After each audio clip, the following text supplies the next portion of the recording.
I'm Jimmy, 53, male. For the last decade, I've been a ghost in my own life. I'm a businessman specializing in logistics and import-export, operating mostly out of Southeast Asia and the Middle East.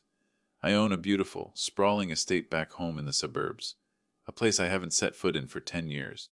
I sent every spare dime back to that house. I missed birthdays, graduations, and holidays, all to build a kingdom for my daughter, Emily. I thought I was sacrificing my presence to secure her future. I thought I was being a good father. I was coming home a week early to surprise her, dreaming of the look on her face when she saw me. I expected tears of joy. I expected a party. I didn't expect to find my 19-year-old daughter scrubbing the floor of her own kitchen, terrified to look me in the eye. Audience engagement hook before this story unfolds. I'd love to connect with you. Please let me know in the comments where you're watching from and what time it is in your corner of the world. It's amazing to see how far these stories can travel. The flight from Dubai to London, and then the connecting flight to my home city, felt longer than the entire 10 years I had spent away. It's strange how time works. When you are in the thick of the grind, waking up at 400 a.m. to manage shipping containers and negotiate with suppliers in broken English and aggressive hand gestures, time blurs. Days turn into weeks, weeks into fiscal quarters. But the moment you decide it's over, the moment you sign that final contract sale and book the one-way ticket home, time stretches. Every minute on that plane felt like an hour. I sat in business class, sipping a sparkling water, looking out at the clouds. I was 53 years old. My hair had turned to salt and pepper gray, and the lines around my eyes were deeper than they were when I left. I was tired, bone tired, but I was also wealthy, far wealthier than anyone back home knew. When my wife, Sarah, passed away 12 years ago, I was broken. I was a mid-level manager at a logistics firm, doing okay but drowning in the grief and the sudden, terrifying reality of raising a 9-year-old girl alone. Emily was my world, but I was failing her. I was depressed, checking out, and barely making mortgage payments. Then the opportunity came. A contact in Dubai needed someone trustworthy to oversee a massive expansion. The money was astronomical, tax-free, housing provided, bonuses that equaled my annual salary back home. But it meant leaving. I made the hardest decision of my life. I asked my younger brother David and his wife, Brenda, to move into my house. It was a large, colonial-style property that Sarah and I had bought as a fixer-upper. It was Emily's childhood home. I didn't want to uproot her. Take care of her, I had told David, gripping his shoulder at the airport terminal 10 years ago. Live in the house rent-free. I'll send a monthly allowance for Emily's expenses, for the house maintenance, for everything. Just make sure she's happy. Make sure she studies. Be her parents while I build her future. David had tears in his eyes. Jimmy, you're my brother. Emily is like my own daughter. We love her. Go. Build your empire. We've got this. And I believed him. God help me, I believed him. For 10 years, I was a walk-in ATM. I started my own consultancy firm 3 years in, leveraging my contacts. The money poured in. Every month, I transferred 8 LOs into David's account. That was for Emily's private school tuition, her clothes, her hobbies, food, and utilities. On top of that, whenever David emailed me about a roof leak or a broken boiler or Emily needing braces, I wired the extra cash immediately. No questions asked. I estimated I had sent close to $1 million over the decade. I pulled out my phone as the plane began its descent, scrolling through the photos David had sent me over the years. There weren't many. David always said they were bad with technology. Or that Emily was she, and going through a phase where she didn't like photos. There was one from her 16th birthday. She was standing in the garden, smiling but looking a bit thin. She was wearing a simple dress. She looks humble, I had thought at the time. Good. Brenda is raising her not to be spoiled. There was another from her high school graduation last year. It was blurry, taken from a distance. David said he forgot his good camera. I had sent $5,000 as a graduation gift. I assumed she bought a car with it, or saved it for college. That was the main reason I was coming back. Emily was supposed to be in her second year at the prestigious university in the city, studying literature. I had paid the tuition in full, transferring the funds directly to David, who insisted he would handle the administration because international transfers can be tricky with the university portal. The landing gear deployed with a mechanical thud, shaking me out of my reverie. I felt a flutter in my chest, anxiety, excitement, both. I hadn't told him I was coming. I wanted the surprise. I wanted to walk through the front door and see the life I had paid for. I wanted to catch them in a moment of mundane happiness. Brenda cooking dinner, David watching TV, Emily studying at the kitchen table. I wanted to see the result of my sacrifice without the filter of a scheduled Skype call. I cleared customs quickly. My passport was stamped, and I walked out into the arrivals hall. The air smelled different here, damp, cool, smelling of exhaust and rain. It smelled like home. I didn't call an Uber. I walked to the taxi rank and got into a black cab. Where to gov? The driver asked. 42 Oakwood Drive. I said, the address rolling off my tongue like a prayer. The drive took 45 minutes. As we left the city and entered the affluent suburbs, I watched the scenery change. The trees were taller, the lawns manicured. This was a good neighborhood. I had worked so hard to keep the house here so Emily would grow up safe. As the taxi turned onto my street, my heart began to hammer against my ribs. I smoothed down my suit jacket. I checked my reflection in the window. Did I look too old? Would she recognize me instantly? Here we are, the driver said, pulling up to the curb. I looked out the window and gasped. The house was magnificent. It was even better than I remembered. The exterior had been freshly painted a crisp, modern white. The driveway was paved with expensive cobblestones. The overgrown hedges I remembered were now sculpted into elegant shapes. There was a fountain in the front yard that I didn't remember paying for, but perhaps David had used some of the maintenance fund for it. It looked grand. It looked like a mansion. Keep the change, I said, handing the driver a wad of cash. I grabbed my single suitcase. I had shipped the rest of my belongings, and stepped onto the pavement. I stood there for a moment, just breathing it in. This was it. The finish line. I was retired. I was home. I walked up the driveway, my suitcase wheels clicking rhythmically on the stones. I noticed 2 cars in the driveway. One was a brand-new Mercedes SUV, black, sleek, expensive. The other was a red BMW convertible. I frowned slightly. David had been working as a struggling freelance graphic designer when I left, and Brenda was a stay-at-home mom. I knew I sent them a generous allowance, but 2 luxury cars. Maybe David's career had finally taken off. I felt a surge of pride. Good for him, I thought. He stepped up. I reached the front door. It was solid oak with a brass knocker. I didn't use the key I had kept on my ring for 10 years. I wanted to ring the bell. Ding dong. The chime echoed inside. I waited. I heard footsteps, heavy ones. The door swung open. Standing there was my brother, David. He looked different. He was heavier, his face flushed with good living. He was wearing a designer polo shirt that hugged his gut, and a gold watch glinted on his wrist. He was holding a glass of wine, even though it was only 2:00 p.m. on a Tuesday. He looked at me, blinked, and then his eyes went wide. The glass in his hand wobbled, wine sloshing over the rim onto the expensive hardwood floor. Jimmy, he choked out. Surprise, I said, grinning, spreading my arms. For a second, David didn't move. He didn't smile. He looked terrified. The blood drained from his face. He looked over his shoulder quickly, as if checking if the coast was clear, before turning back to me with a plastered, shaky smile. Jimmy! Oh my God! He dropped the glass. It didn't shatter. It was plastic, I realized, Otto, but it bounced. He stepped over it and hugged me. The hug felt stiff. He patted my back hard, too hard. You're early. You said next week. David stammered, pulling back. He was sweating. I caught an earlier flight. Wanted to surprise you all, I said, stepping past him into the foyer. The interior was breathtaking. Marble floors. A crystal chandelier. Modern art on the walls. It looked like a hotel lobby. Where are the girls? I asked, looking around. Is Brenda here? Is Emily home from university? She's in the garden. David said, his voice high-pitched. And Emily is around. Around. I laughed. Is she here or not? I can't wait to see her.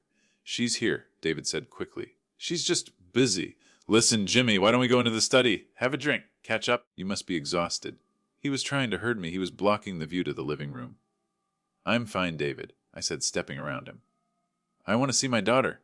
Wait, David called out, reaching for my arm, but I was already walking toward the kitchen. I could hear clattering sounds.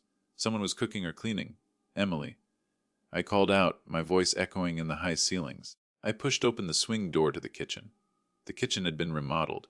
It was massive, with a granite island the size of a landing strip and professional-grade appliances. Standing at the sink, with her back to me, was a woman. She was scrubbing a large pot. Brenda. I asked. The woman turned around. It was Brenda. She looked fantastic. Her hair was done in a salon blowout, her skin glowing from expensive treatments. She was wearing a silk kaftan and diamond earrings. She looked like the lady of the manor. She dropped the sponge when she saw me. Her mouth opened in a perfect, "Oh, Jimmy," she whispered. "Hi, Brenda." I smiled. "I'm back." "Oh, wow," she said. She glanced nervously at David, who had followed me into the kitchen. "We weren't expecting you." "So I gather," I said, feeling a slight prickle of unease. They weren't happy. They were panicked. "Where is Emily?" David said she was around. Brenda and David exchanged a look. a look of pure, unadulterated communication that married couples have when they are in deep trouble. "She's upstairs," Brenda said. "In her room?" "Great," I said. "I'll go up." "No." They both said in unison. I stopped. The smile faded from my face. She's sick," David lied. I could tell it was a lie. David had to tell. His left eye twitched. "Flu. Very contagious. You don't want to go in there." "I'm her father, David. I don't care if she has the plague. I haven't seen her in 10 years.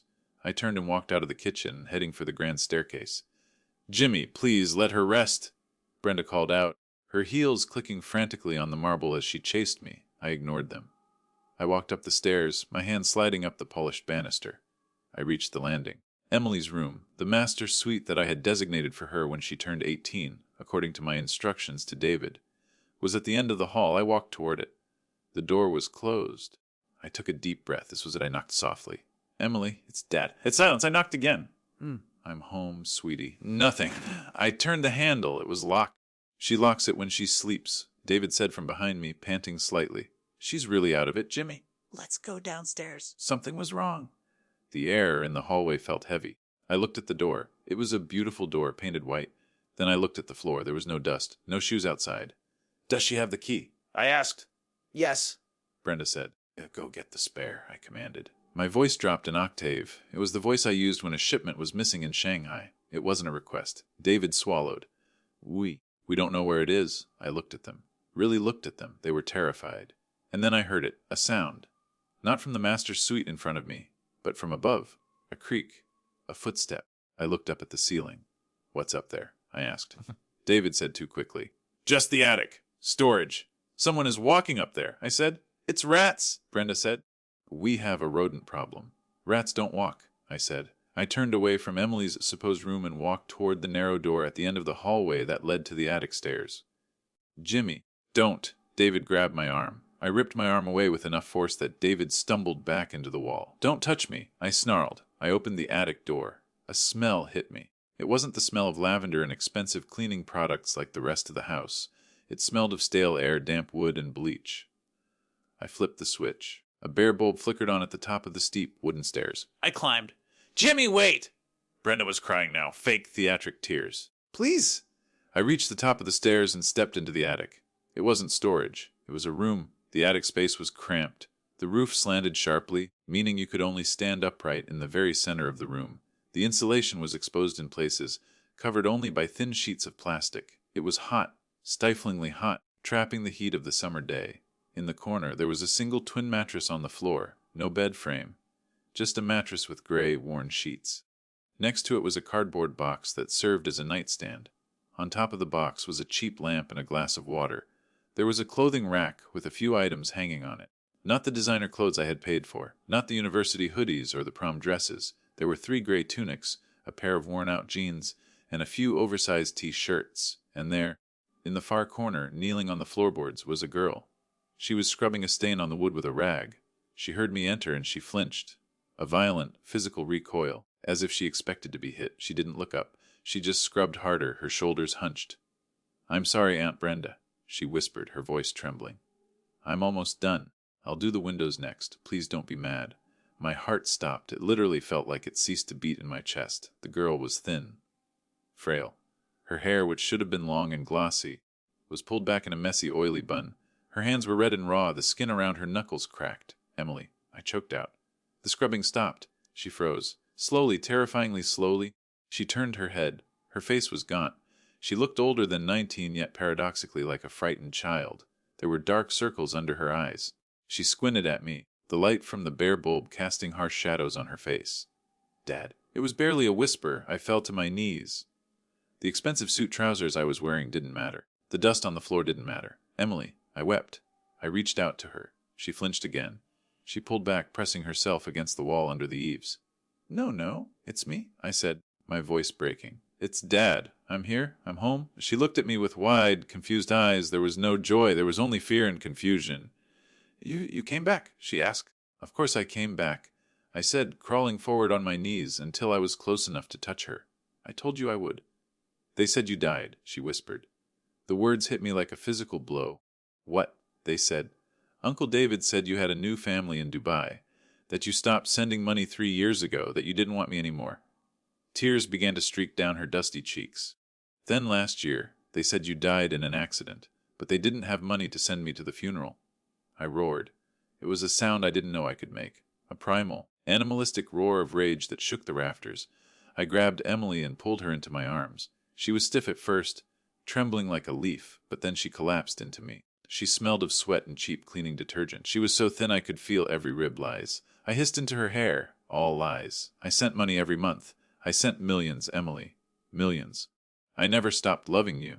I came home for you. I heard footsteps on the stairs. David and Brenda appeared at the top of the landing. I turned my head. If looks could kill, they would have been incinerated on the spot. David was pale as a sheet. Brenda was clutching her pearls, looking from me to Emily with a mix of terror and defiance. Jimmy, let us explain, David started. Get out, I said. My voice was deadly calm now. Get downstairs. Sit at the dining table, and do not move.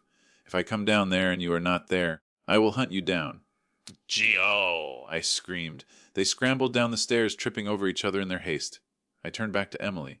She was crying hysterically now, clutching my lapels. It's okay, I soothed her, rocking her back and forth. It's okay, I've got you. Nobody is ever going to hurt you again. I looked around the room. I saw a bucket of cleaning supplies. I saw a schedule taped to the wall. SIP 700 per 700 a.m., laundry 900 a.m., deep clean bathrooms 1200 p.m., garden maintenance 300 p.m., grocery shopping walk 600 p.m., dinner prep 900 p.m., kitchen cleanup. There was no university. There was no social life, Emily, I asked gently, wiping a smudge of dirt from her cheek. How long have you been living up here? Since I was 14, she sniffled. After you stopped calling. I never stopped calling, I said. I called every Sunday. They told me you were busy, she said. They said you didn't want to talk to me. Then the phone line got cut to save money. Uncle David said we were poor. He said the business failed. I laughed a dark, bitter sound. Did you see the car in the driveway? Did you see Brenda's clothes? Aunt Brenda said those were gifts from her rich friends. Emily said innocently. She said we had to look presentable for the neighbors so they wouldn't know we were bankrupt. She said I had to work to earn my keep because you left us with so much debt. My blood boiled. They had enslaved my daughter. They had taken my money, lived like kings, and told her that I was the reason she was suffering. They had turned her into a live-in maid in the house I bought for her. Come on, I said, standing up and pulling her with me. We're leaving this room. You are never sleeping in here again. But the floor, she said, looking at the half-scrubbed spot. Aunt Brenda said if I don't finish the attic, I don't get dinner. I grabbed the bucket of dirty water and kicked it. It flew across the room, splashing gray water all over the exposed insulation. Brenda isn't deciding who eats dinner anymore, I said. I am. I led her down the stairs. She walked with a limp. What happened to your leg? I asked sharply. I fell off the ladder cleaning the gutters last winter, she mumbled. We couldn't afford a doctor. I closed my eyes, praying for strength. If I didn't control myself, I was going to kill my brother with my bare hands. And if I went to jail, Emily would be alone again. I had to be smart. I had to be the businessman. We walked down to the second floor. Go to the master suite. I told her. I can't, she whispered. That's Aunt Brenda's sanctuary. Go in there, I said. Take a shower. Use whatever soap or shampoo you want. Put on a robe. I'm going to deal with them. Dade, please don't fight, she begged, gripping my hand. Uncle David gets angry when he drinks. Let him get angry, I said. I want him angry. I watched her walk into the master bedroom. I waited until I heard the door click shut. Then I walked down the grand staircase. David and Brenda were sitting at the long mahogany dining table.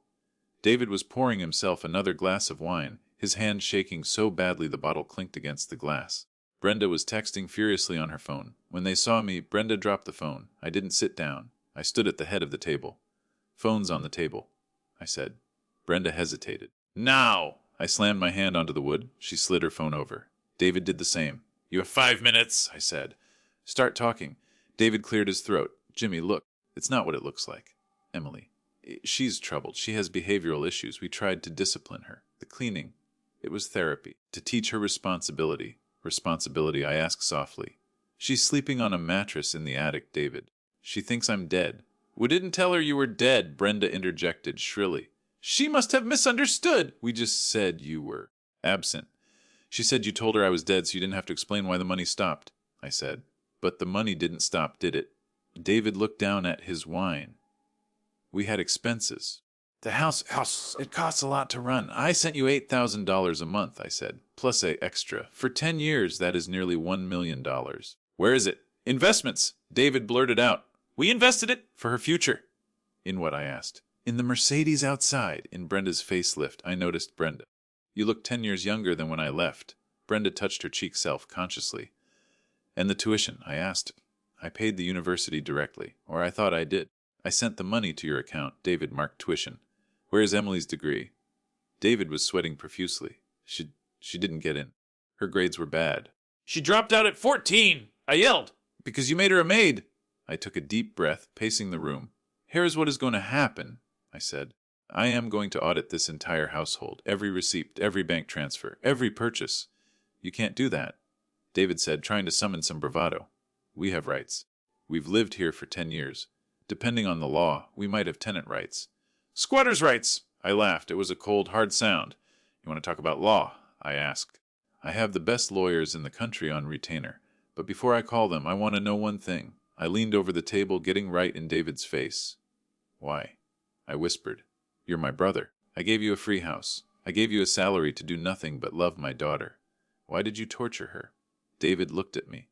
For a moment, the fear vanished, replaced by a flash of pure, ugly resentment. Because you always had everything. Jimmy, he spat. Mom loved you more. Dad was proud of you. You got the brains, the business, the money. I was always just Jimmy's little brother. And then you leave, and you dump your kid on us. And you think throwing cash at us makes you a saint. We raised her. We dealt with the tantrums. We deserved that money. We deserved this life more than you did. There it was, the truth. Pure, unadulterated jealousy. I stood up straight. Thank you, I said. That's all I needed to hear. I picked up their phones. Hey! Those are ours! Brenda shrieked. I paid for them, I said, putting them in my pocket. Just like I paid for the wine you're drinking and the chair you're sitting on. I turned to walk away. Where are you going? David asked, panic creeping back into his voice. To check on my daughter, I said. And then I'm going to ruin you. I went back upstairs. I could hear the shower running in the master bathroom. I sat on the edge of the king-sized bed, the bed Brenda had been sleeping in for a decade, and buried my face in my hands. The adrenaline was fading, replaced by a deep, crushing sorrow. My little girl. I remembered her as a bubbly 9-year-old with pigtails who loved horses and drawing. Now she was a broken young woman who flinched when I raised my hand. I had failed her. I had been so focused on providing financial security that I had neglected the only security that mattered. My presence. I took out my phone. It was time to work. First call Mr. Henderson. He was my family lawyer, a shark in a suit who had handled my estate planning. Jimmy. Henderson's voice was surprised. I thought you were in Dubai. I'm home, I said. Listen to me carefully, John. I need you to freeze everything. The joint accounts I have with David for the house expenses. Freeze them. The credit cards I issued to him. Cancel them immediately. And I need a forensic accountant. What's going on? Henderson asked, his tone shifting instantly to professional alert. David has embezzled nearly $1 million from me, I said flatly. And he has been abusing Emily. There was a silence on the line. I'll be there in an hour. Bring a private investigator if you can, I added. I need to document everything. The condition of the house versus the condition of Emily's living quarters. I need evidence before they try to clean it up, Pine. Understood. Sit tight. Do not engage them physically, Jimmy. Don't give them ammunition. I won't, I said. I'm going to destroy them legally. I hung up. The shower stopped. A few minutes later, the bathroom door opened. Emily stepped out. She was wearing a white plush robe that was far too big for her. Her hair was wet, hanging loosely around her shoulders. She looked cleaner, but the bruises on her arms and legs were now more visible without the dirt covering them. She stood in the doorway, unsure of what to do. Come here, I said, patting the bed. She walked over timidly and sat down, keeping a distance between us. Did you yell at them? She asked. We had a talk, I said. Are they going to kick me out? She asked. Aunt Brenda said if I complained, she'd throw me on the street. This is your house, Emily, I said firmly. My name is on the deed. It is in a trust for you. They are the guests, and their visit is over. She looked down at her hands. I'm sorry I didn't go to college, Dad.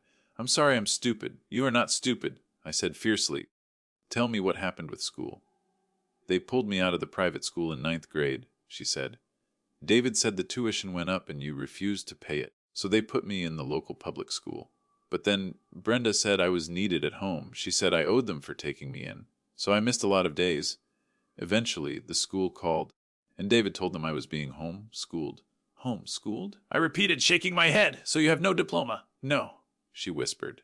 I just cleaned and cooked. David started having these dinner parties for his business friends. He made me dress up in a uniform and serve them. He told everyone I was a helper from the agency.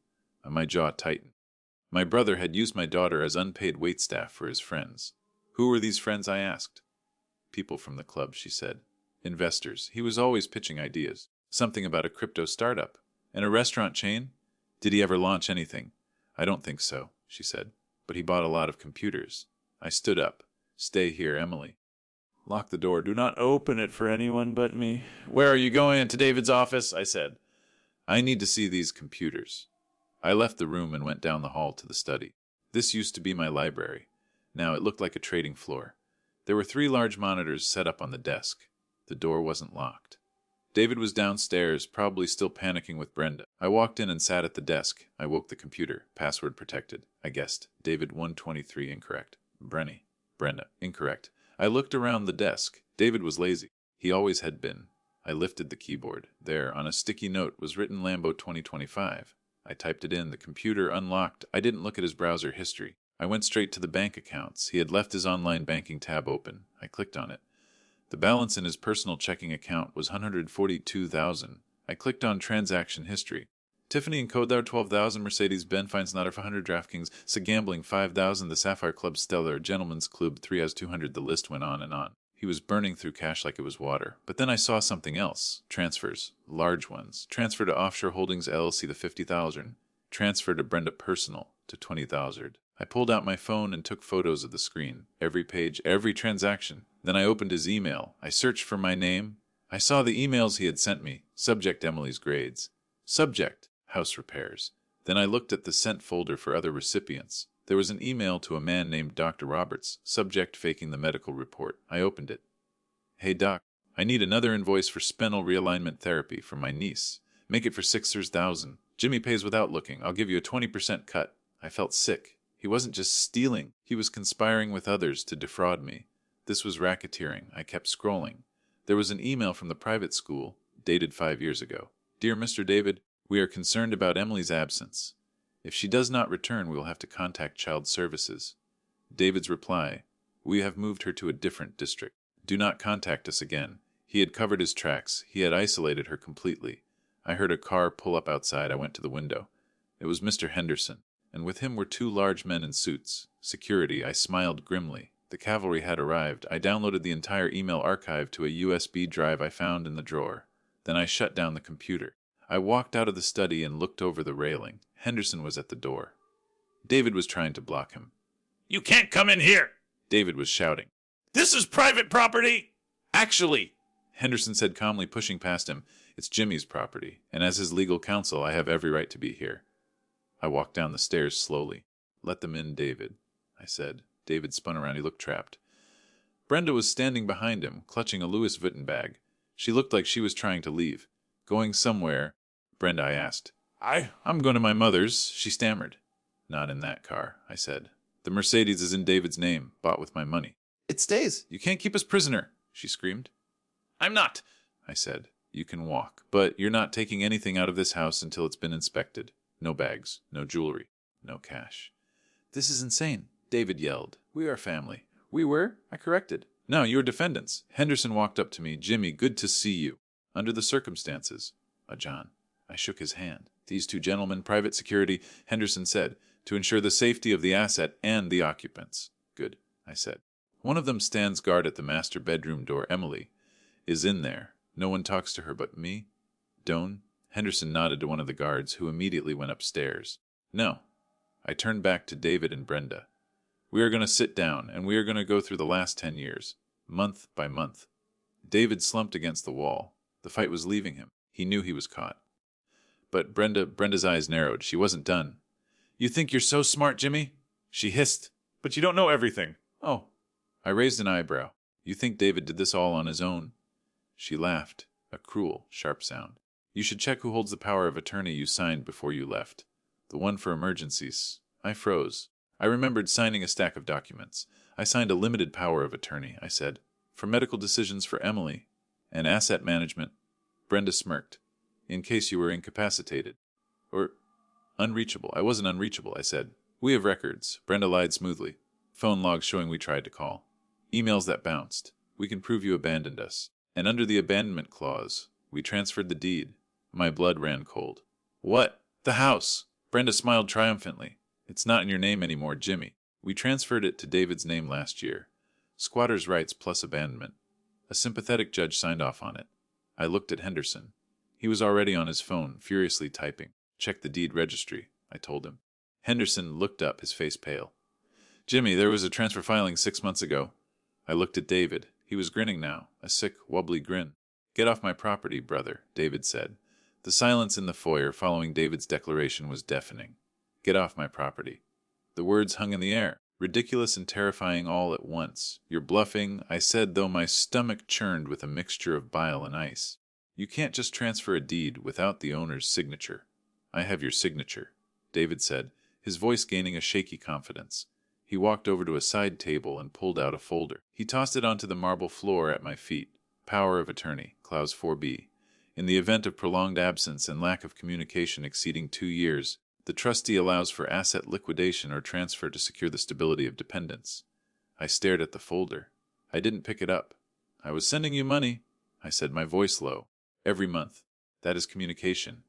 Not if we never acknowledged receipt, Brenda piped up. She was standing straighter now, sensing the shift in power. And since you used a third-party transfer service for the last 3 years to save on fees, it was easy to claim those were anonymous donations. Or errors. We have an affidavit stating we haven't heard from James in 5 years. You committed perjury. Henderson said, his voice dry and sharp. You filed a false affidavit to a judge. Prove it, David sneered. Right now, the law says this house is mine, and you are trespassing. He pulled out his phone.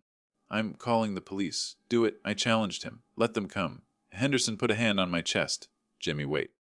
If the deed is legally in his name right now, even if it was obtained by fraud, the police will look at the paper. They won't conduct a fraud investigation on the doorstep. They will remove you. I looked at Henderson, incredulous. You're telling me I have to leave my own house? The house I built? I'm telling you that we fight this in court, not in the foyer with a patrol officer, Henderson said. If you get arrested for trespassing or assault, it hurts our case. We need to leave. Tonight. I looked up the stairs. The security guard was still standing by the master bedroom door. I'm not leaving Emily, I said. Then take her. Henderson said. She's 19. She's a legal adult. They can't stop her. David's smirk faltered. Shh. She can't leave. She's not well. She needs supervision. She needs a father, I said. I turned and ran up the stairs. I pushed past the guard and burst into the master bedroom. Emily was sitting on the edge of the bed, trembling. She had heard the shouting. Dad, she whimpered. Pack a bag, I said breathlessly. Just the essentials. We're leaving. Leaving? Her eyes widened in panic. But where? A hotel. A nice one. With room service and a bed that doesn't smell like mildew. And then, we're going to get a new house. A better one. But Aunt Brenda said, Forget Brenda, I commanded, grabbing a duffel bag from the closet, one of Brenda's expensive gym bags. I started throwing things into it. Not the rags Emily was wearing, but the robes, the towels. Anything clean. Brenda doesn't control you anymore. You are coming with me. Do you trust me? She looked at me. For 10 years, she had been told I abandoned her. But in the last hour I had held her, I had cleaned her. I had fought for her. Yes, she whispered. Good. Let's go. We walked out of the room. I kept my arm wrapped tightly around her shoulders. We descended the stairs. David and Brenda were blocking the front door. She's not going anywhere, David said, puffing out his chest. She's mentally unstable. We are her legal guardians under the previous agreement. That agreement died the minute she turned 18. Henderson barked, stepping forward.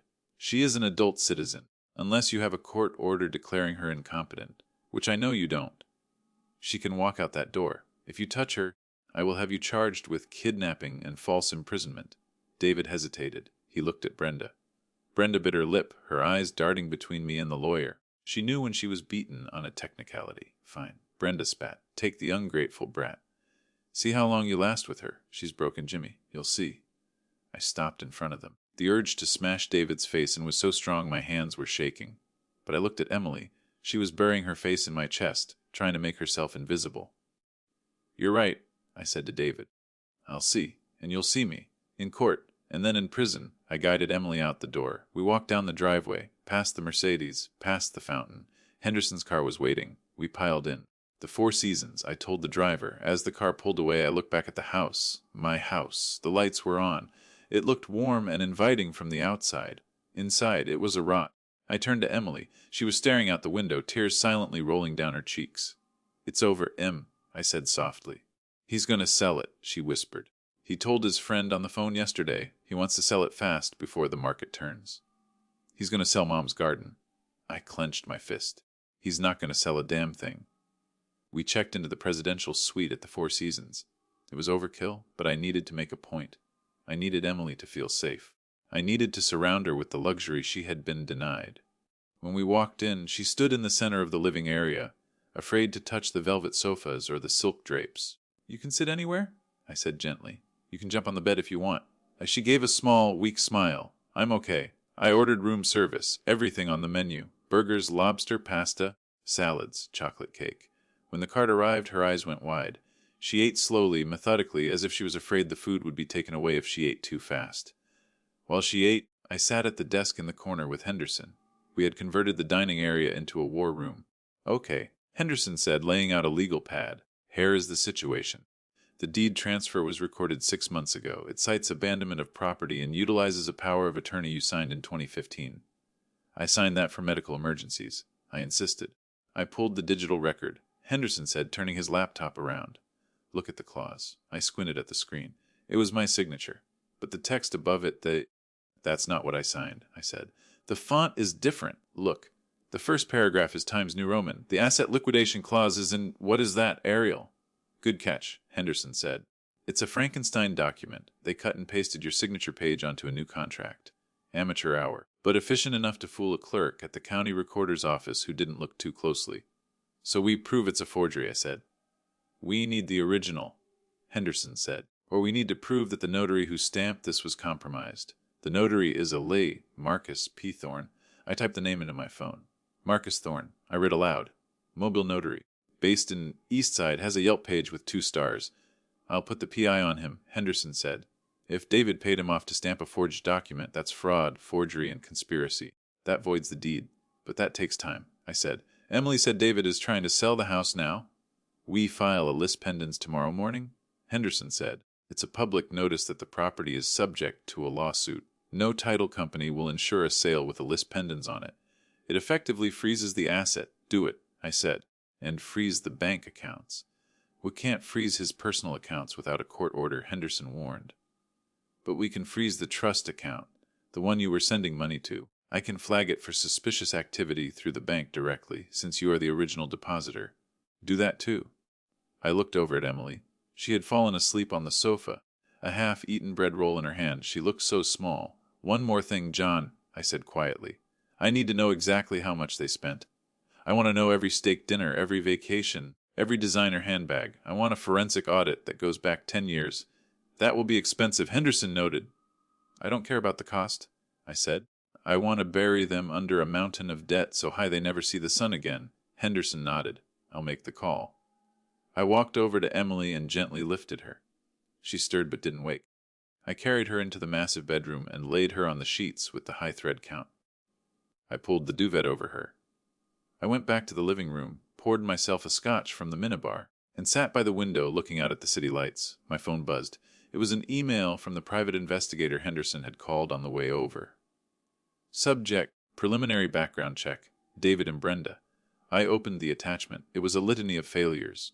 David had 3 failed businesses in the last 5 years. A craft brewery that never brewed a drop, a consulting firm that had no clients, and recently a massive amount of debt to some very unsavory characters. Gambling debts, the report noted. Owes approx $200K to underground bookies. I took a sip of scotch. David wasn't just greedy, he was desperate. He had stolen my house not just out of jealousy, but because he needed the cash to pay off loan sharks. And now I was about to freeze his only asset. I smiled. It wasn't a nice smile. "Panic, brother." I whispered to the glass. "Panic." The next morning, the sun streamed through the heavy curtains of the hotel suite. For a moment I forgot where I was. Then I heard the sound of cartoons playing softly. I walked into the living room. Emily was sitting on the floor, wrapped in a robe, watching TV. She looked cleaner, brighter. But when I walked in, she flinched. Sorry. she said quickly, reaching for the remote to turn it off. I know I shouldn't be watching. Hey, I said gently, sitting on the sofa behind her. You can watch whatever you want. You can watch TV all day if you like. You're free, Em. She relaxed slightly. I'm not used to it. I know. There was a knock at the door. It was the private investigator, a man named Miller. He looked like an accountant, unassuming glasses, gray suit, the best kind of spy. Come in, I said. Emily, this is Mr. Miller. He's helping us. Miller nodded to her politely, then turned to me. I've got eyes on the house, and I've got eyes on the notary. He opened a tablet. First, the notary, Marcus Thorne. I tailed him this morning. He met with David at a diner on the outskirts of town. He swiped to a photo. It was grainy, taken from a distance, but clear enough. David looked disheveled. He was arguing with a man, Thorne. Thorne looked nervous. David handed him an envelope. Miller said, thick cash, presumably. Thorne looked like he didn't want to take it, but David grabbed his arm. Hush money, I said. David knows we're coming for the deed. Exactly, Miller said. But here's the kicker. After David left, Thorne didn't go home. He went to a travel agent. He's running, I realized. If he leaves the country, we lose our primary witness for the forgery. Henderson said, stepping out of the adjoining room where he had been on a call. Stop him, I said. I can't arrest him, Miller said, but I can scare him. If he thinks David is setting him up to take the fall, he might flip. Do it, I said. Tell him we know about the forgery. Tell him if he signs an affidavit stating David forced him to do it, we won't press charges against him personally. We'll pin it all on David. Risky, Henderson said, but effective. Miller nodded and made a note. Now the house. He swiped to another set of photos. David has a moving truck booked for tomorrow, Miller said, but not a big one. A small van. They aren't moving furniture. They're moving valuables. They're looting the place, I said, my blood pressure rising. Paintings. Jewelry. Sarah's things. And, Miller continued, I spoke to a neighbor, a Mrs. Gable. Lives 2 doors down. Mrs. Gable. Emily perked up. She used to wave to me when I was gardening, but Brenda told me never to talk to her. Well, Miller said, Mrs. Gable talks. She told me she's seen some very interesting things over the years. Specifically, she's seen David selling things out of the garage late at night. Electronics. Arden. She kept a log. A log? I asked. She's the neighborhood watch captain. Miller grinned. She writes down license plates of strange cars. She has dates and times of every party David threw. And she noted that she hasn't seen the little girl. Meaning you. Emily, leave the property in 4 years. That's our corroboration for the imprisonment. Henderson said, looking excited. That destroys there. She was free to go defense. I want to go back, Emily said suddenly. We all looked at her. What? I asked. I want to go back to the house, she said, her voice trembling but determined. Not to stay. But there's something in the attic, hidden? What is it? I asked. Behind the water tank, she said. There's a loose board. I kept a diary since I was 14, every day. Everything they said to me. Everything they made me do. And I hid some papers there, too. Papers I found in the trash. What papers? Miller asked, leaning forward. Drafts, she said. David practicing your signature. He used to do it at the kitchen table when he was drunk. He'd throw them away. I picked them out. Oh, my God. She had the smoking gun. We need to get that diary, I said. And those papers. We can't just walk in, Henderson said. The list pendens isn't filed yet. David can shoot you for trespassing. We don't walk in, I said. We wait for them to leave. They're hunkered down. Miller said. They're scared. They'll leave tonight, I said. I know, David. When he gets stressed, he drinks. And when he drinks, he needs validation. He'll go to his club. The Sapphire Club. I looked at the bank records. I had screenshotted the Sapphire Club 3 does 200. If he goes out, Miller said, Brenda will likely go with him. She hates being alone in that big house at night. She thinks it's haunted. It will be tonight, I said. We staked out the house from Miller's unmarked van at 800 p.m. It was painful to watch my own home from the street like a criminal. The lights were on in the living room. At 8:45 p.m., the garage door opened. The red BMW backed out. David was driving. Brenda was in the passenger seat. They were dressed up. Where are they going? Emily whispered from the back seat. To pretend everything is fine, I said. To drink away the fear. As soon as the BMW turned the corner and disappeared, we moved. Miller, stay here. Watch for their return, I ordered. Henderson, keep the engine running. Emily, you're with me. We ran up the driveway. I felt like a teenager sneaking back in past curfew, but the stakes were life and death.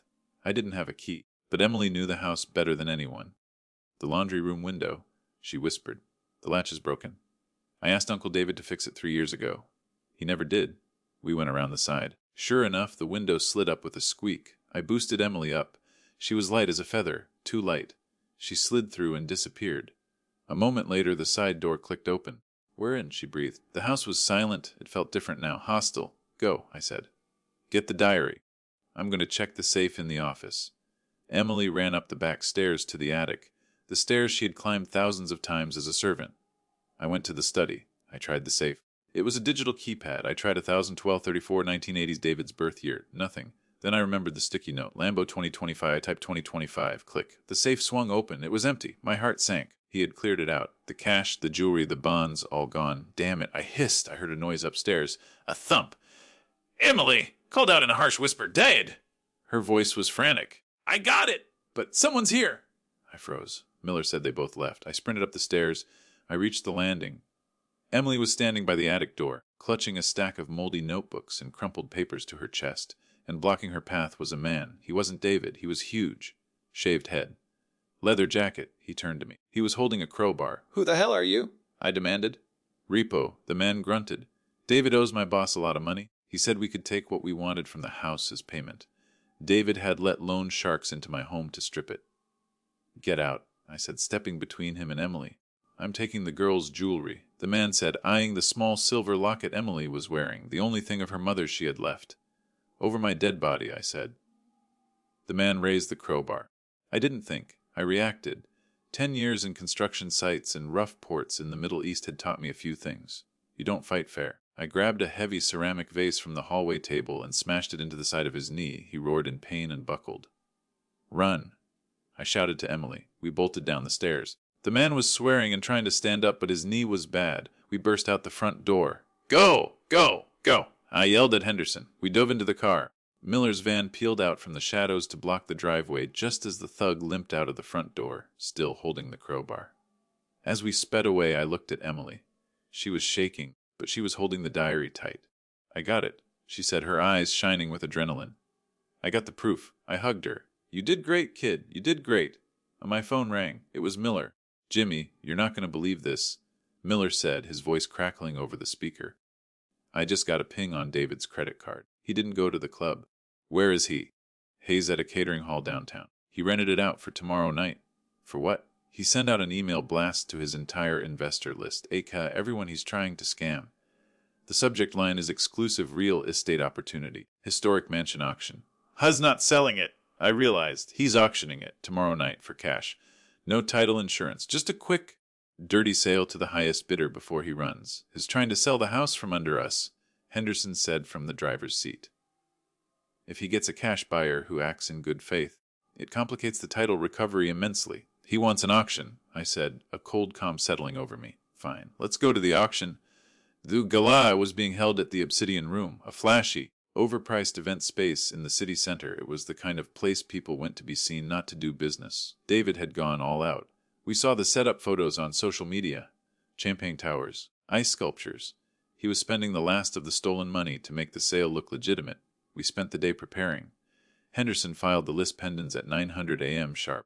The house was legally radioactive now, but the potential buyers at a private cash auction wouldn't check the county records on a Saturday night.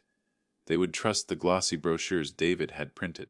We needed to deliver the news in person. Emily sat with me in the hotel room. She was wearing a new dress we had bought that morning. A sharp, navy blue dress that made her look like the strong young woman she was, not the servant she had been forced to be. "Are you ready for this?" I asked her. "I want to see his face," she said. "I want to see him when he realizes he lost. You will." I promised. At 7:00 p.m. we pulled up to the venue. There was a velvet rope, security guards with clipboards. David and Brenda were at the entrance, greeting guests. Brenda was wearing a sequined gown that probably cost more than Emily's tuition. David was in a tuxedo, looking sweaty but manic. He was shaking hands, laughing too loud. "Welcome, welcome! Yes, the property is a gem, a steal," I heard him say to a wealthy-looking couple. We waited in the car until the line died down. "Now," I said. I stepped out. Henderson flanked me on the left, Emily on the right. 2 more of Henderson's security team behind us. We walked up to the velvet rope. The bouncer looked at his clipboard. "Name?" "The owner," I said. David turned around. The color drained from his face so fast he looked like a corpse. Brenda gasped and dropped her clutch. "Jimmy," David squeaked. "You can't be here. This is a private event." It's a public fraud, I said loud enough for the people in the lobby to hear. Security? David yelled. Remove these trespassers. 2 large guards stepped forward. Henderson stepped up holding a sheaf of papers. I wouldn't do that, Henderson said calmly. These are court orders. A lis pendens on the property 42 Oakwood Drive. A restraining order against David and Brenda Miller for domestic abuse. And a subpoena for financial records. The guards hesitated. They looked at David. He's lying! David screamed. He's a jealous relative! Throw him out! David! I said, stepping under the rope. The guards didn't stop me. It's over. I walked into the main hall. It was full of people. Maybe 50 or 60 potential investors. There were large photos of my house on easels around the room. I walked to the stage. David ran after me. Stop him. Cut the mic! But I was already there. I grabbed the microphone from the stand. The room went silent. The feedback whined for a second. Good evening, I said. My voice was steady. I'm Jimmy. I'm the man who built the house you are all here to bid on. A murmurs went through the crowd. My brother David. I pointed to him. He was frozen halfway to the stage, looking like a deer in headlights. Has told you that he owns it. He has told you that I abandoned it. He has told you a lot of things. I signaled to Emily. She walked onto the stage. She looked terrified, but she held her head high. She was holding her diary. This is my daughter, Emily, I said. For the last 10 years, while I sent money to support her, David and Brenda kept her locked in an attic. They made her a servant. They told her I was dead. Gasps from the crowd. People were pulling out their phones, recording. That's a lie! Brenda shrieked from the back. She's crazy! We have the photos. I continued ignoring her. We have the diary. We have the forensic accounting showing David stole nearly $1 million to fund his gambling addiction and... I gestured to the room. This charade. I looked directly at the investors. If you buy this house tonight, you are buying stolen property. The deed transfer was forged. The notary has already confessed to my private investigator. The title is frozen. The police are on their way to arrest the sellers for fraud, embezzlement, and child abuse. I dropped the mic. It hit the floor with a thud that echoed like a gunshot. Chaos erupted. The investors turned on David. Is this true? Where's my deposit? You told me the title was clean. David was surrounded. He tried to back away, but he bumped into a waiter, sending a tray of champagne crashing to the floor.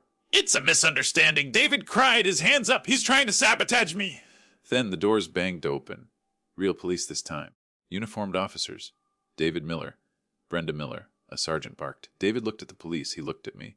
And then he ran. He bolted for the kitchen exit. He's running, someone shouted. The police gave chase. Brenda stood there frozen, tears streaming down her face, ruining her makeup. She looked at Emily. I only did what he told me. She sobbed. Emily, tell them. I was nice to you. I let you eat. Emily looked at her aunt, the woman who had made her scrub floors on her hands and knees. Emily stepped up to the edge of the stage. You watch it, Emily said, her voice amplified by the acoustics of the room. You watched him hit me. And you laughed. The police cuffed Brenda. She screamed as they dragged her out. From the kitchen, there was a scuffle, a crash, and then David was hauled back into the room, handcuffed. His tuxedo was torn. He was bleeding from a cut on his lip. He looked at me as they dragged him past the stage.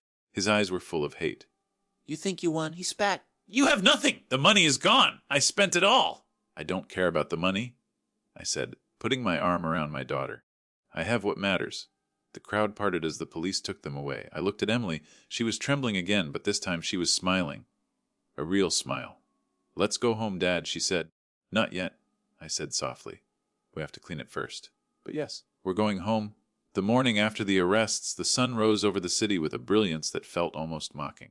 I was sitting on the balcony of the hotel suite, nursing a coffee that had gone cold an hour ago. I hadn't slept. The image of David's face, twisted with hate and entitlement as they dragged him away, was burned into my retinas. Emily was still asleep. She had crashed hard. The adrenaline dump leaving her exhausted. I checked on her every 30 minutes, just to make sure she was still there, still safe. At 9:00 a.m., Henderson arrived. He looked tired too, but he had that shark-like energy that lawyers get when they smell blood in the water. They're in custody, Henderson said, sitting down and opening his briefcase. Bail is set at $2 million. David doesn't have it. Brenda called her mother, but apparently the mother hung up on her. They're stuck in county lockup until the arraignment. Good, I said. What about the house? The police have cleared the scene? Henderson said. Since the title is in dispute, the court has granted you temporary emergency occupancy as the original deed holder and the victim of fraud. We can go back in. I don't know if I want to, I admitted. That place? It's poisoned. It's a building, Jimmy, Henderson said gently. The poison was the people inside it. They're gone. Now you have to decide if you want to let them take the house from you too, or if you want to take it back. I looked through the glass doors at Emily, sleeping peacefully. We take it back, I said. We arrived at 42 Oakwood Drive at noon. For auction, sign David had illegally planted on the lawn was still there. I walked up to it, ripped it out of the ground, and tossed it into the back of the locksmith's van. The locksmith, a burly guy named Mike, was already at the front door. You want 'em all changed, boss? He asked.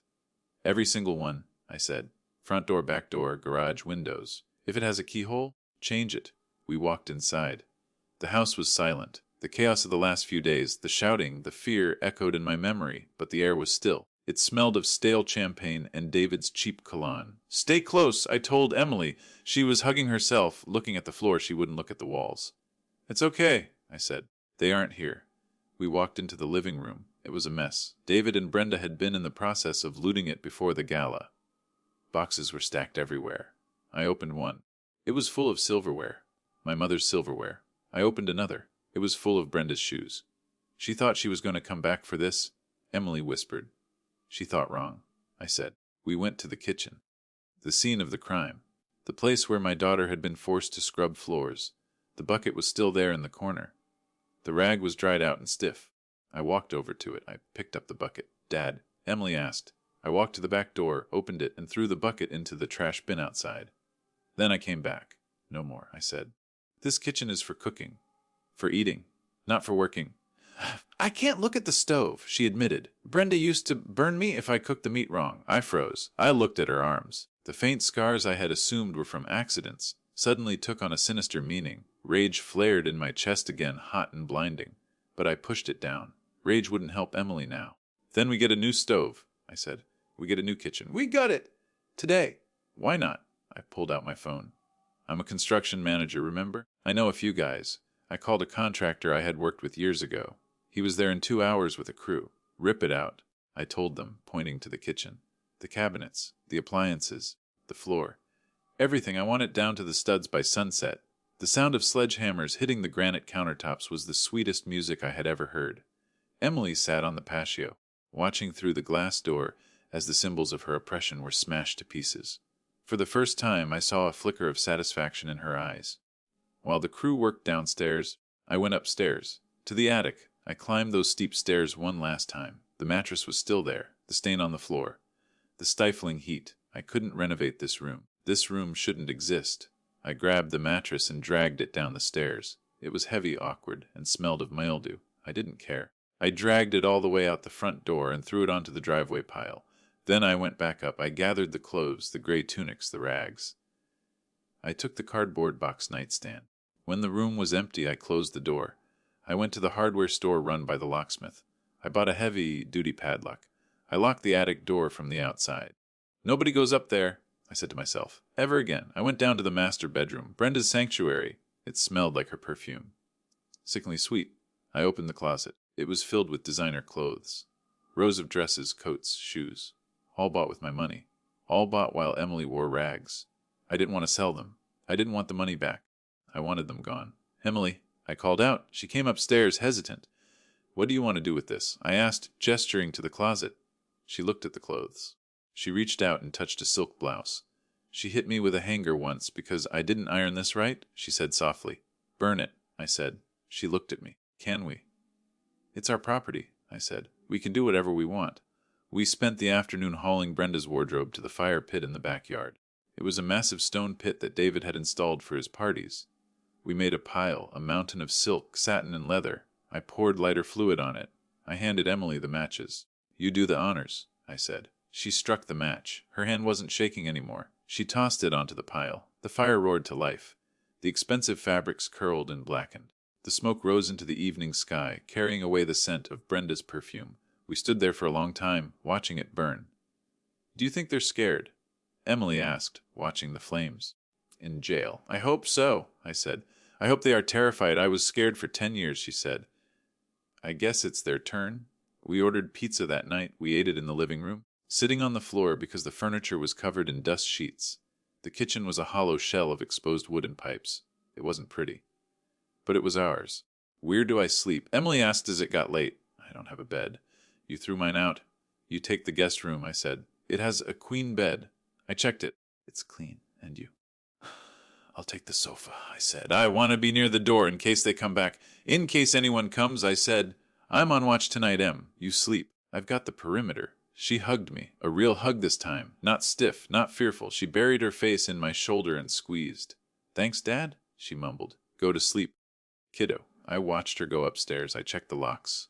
Then I sat in the dark living room, listening to the silence. It wasn't a peaceful silence yet. The house still felt winded. But the demons were gone. The fire was dying down in the yard. I pulled out my phone and opened my banking app. The forensic accountant had sent a preliminary report. The damage was catastrophic. David had burned through $1.2 million in 10 years. The mortgage on the house hadn't been paid in 6 months. He had been pocketing that too. We were facing foreclosure if I didn't wire $40,000 to the bank by Monday. I had the money. I had saved well in Dubai. But it was going to take a huge chunk of my retirement savings to fix this mess.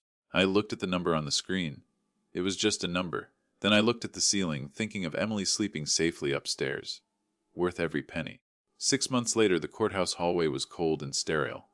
The fluorescent lights hummed with an annoying buzz that seemed to drill right into my skull.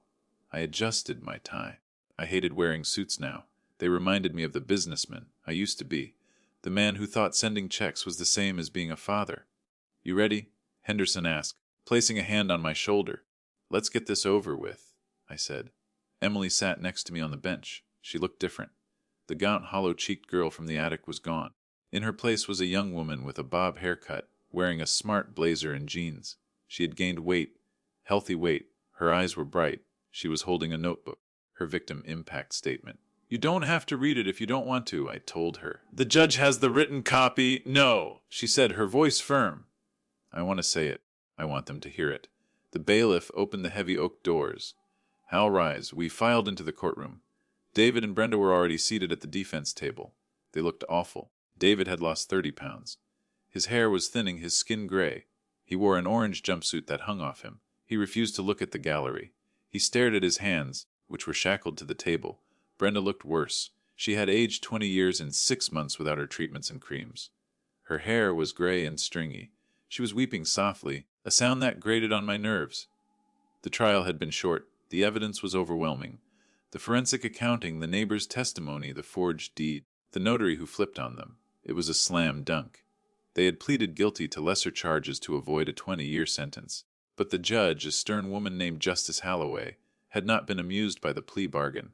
Mr. Miller, the judge said, looking at David, you are charged with grand larceny, fraud, forgery, and child endangerment. You stole from your own brother. You enslaved your own niece. Do you have anything to say? David stood up slowly. Oh, I made mistakes. I had a gambling problem. I didn't mean to hurt anyone. I whispered, gripping the bench in front of me. And Mrs. Miller, the judge turned to Brenda. You claim you were a passive participant, but the evidence shows you were the primary enforcer of the abuse. You enjoyed it. Brenda sobbed louder. I was afraid of him. The court calls Emily Miller to the stand, the prosecutor announced. Emily stood up. She walked to the podium. She didn't look at David or Brenda. She looked at the judge. Your Honor, she began, her voice shaking slightly but gaining strength with every word. For 10 years I was told I was worthless. I was told my father didn't love me. I was told I was a burden. They stole my childhood. They stole my education. But the worst thing they stole was my trust. I don't know if I will ever trust anyone fully again. But I know one thing. They didn't break me. She turned and looked directly at them. You didn't break me, she said clearly. I'm still here, and I have my dad, and you have nothing. As she walked back to her seat, I took her hand. It was warm. The judge adjusted her glasses. David Miller, I sentence you to 15 years in state prison, with no possibility of parole for the first 10. You are also ordered to pay restitution in the amount of $1.2 million. David slumped. He put his head on the table. Brenda Miller, the judge continued, I sentence you to 8 years. You were complicit in every act. The gavel banged. Bang. It was over. As the bailiffs led them away, David looked back at me one last time. There was no hate in his eyes anymore. Just emptiness. He was a shell. I didn't feel triumph. I didn't feel joy. I just felt light. The weight was gone. We drove home in silence. The house looked different now. The white paint was the same, but the feeling was different. The fountain was gone. I had replaced it with a flower bed that Emily planted. pansies and marigolds. Inside, the house was transformed. The marble floors were covered with warm, thick rugs. The pretentious art was gone, replaced by photos. Photos of me and Emily, photos of her mother. The kitchen was unrecognizable. It was a warm farmhouse style now. Butcher block counters, yellow walls. It smelled of baking bread. Emily had taken up baking as a way to reclaim the space. "It's over," I said, hanging my keys on the hook. "It's really over," she smiled. "So," I said, rubbing my hands together. "What's the plan for tonight? Celebration dinner?" Emily said, "I have to study. I have my GED math final on Tuesday." I beamed. "Right, the GED. You're going to crush it." "And then community college," she said. "I want to be a social worker, Dad. I want to help kids who fall through the cracks." My chest swelled with pride so intense it hurt. "You'll be the best damn social worker in the world," I said. I walked into the living room and sat in my armchair. A recliner, not a stiff antique. I looked around. I had spent my life chasing money. I had spent 10 years in deserts and boardrooms, thinking that the number in my bank account was the score of my life. I thought I was winning. But I had almost lost the only thing that mattered. I watched Emily at the kitchen table, her head bent over a textbook, a pencil tucked behind her ear. She was humming a song. The money was gone. The empire I built was liquidated to pay off debts and fix the house. I was driving a Ford, not a luxury sedan. I was cooking my own meals, and I had never been richer. This wasn't just a house anymore. It was a home, and for the first time in a decade I was exactly where I needed to be. And that is the story of how I lost $1 million but got my daughter back. It's been a long road, and the scars are still there, but every day gets a little brighter. David and Brenda are where they belong, and Emily is thriving. We even finally got that family photo we missed for 10 years. It's hanging over the fireplace right now. Just me, Emily, and our new golden retriever, Lucky. Justice is a dish best served legally. Thank you so much for listening to my story. If you enjoyed this journey of justice and redemption, please hit that like button. It really helps the channel grow. And if you haven't already, subscribe and turn on notifications so you never miss a story. I'm curious, do you think the sentence for David and Brenda was fair? Or did they get off easy? Let me know your thoughts in the comments below. I read every single one. Until next time, stay safe and take care of each other.